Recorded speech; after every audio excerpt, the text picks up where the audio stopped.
Okay guys, welcome back to POV Driving. Today we're inside the 2023 Mazda 3 GT all-wheel drive. Now this car has the 2.5 liter naturally aspirated engine with 190 horsepower. We're in sport mode and we're going to see what happens when we go full excel on the green light here.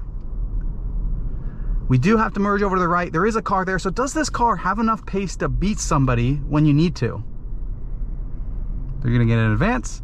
And then we're going to get a green and we're going to be ready to go here. We're just going to go full pedal, see how the traction control is, see how everything is, see what this acceleration is like in sport mode. Here we go. A little bit of a delay there, but we're up and running.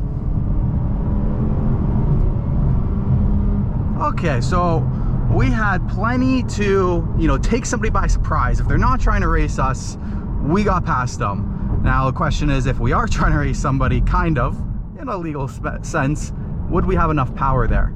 I don't think we would. We do have blind spot monitoring. You can hear it waving. We have head-up display on the GT model.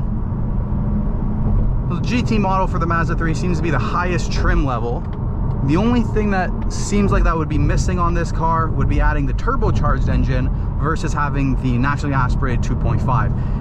I've got to admit, it's kind of strange that there's still companies offering a naturally aspirated engine when turbocharging technology has now been proven to be more efficient, but yet there's still cars like this Mazda 3 that are offered with a naturally aspirated engine. Now, the all-wheel drive system is a $2,000 upgrade on top of the GT package, and then getting that turbocharged engine, I believe, was $4,400, so another $2,400 to have that a little bit more power, and I believe it'd be more fuel efficient as well. This one's rated at 191 horsepower, combined at 7.9 liters per 100 kilometers.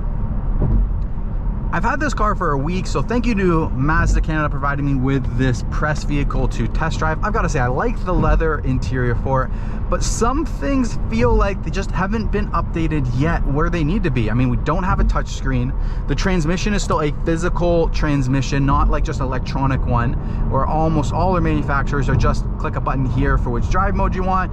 Touch screen is closer. We do have Android CarPlay and Apple CarPlay, Android Auto and Apple CarPlay. Getting tongue twisted here. So that is good. We do have head-up display. We do have traffic sign recognition.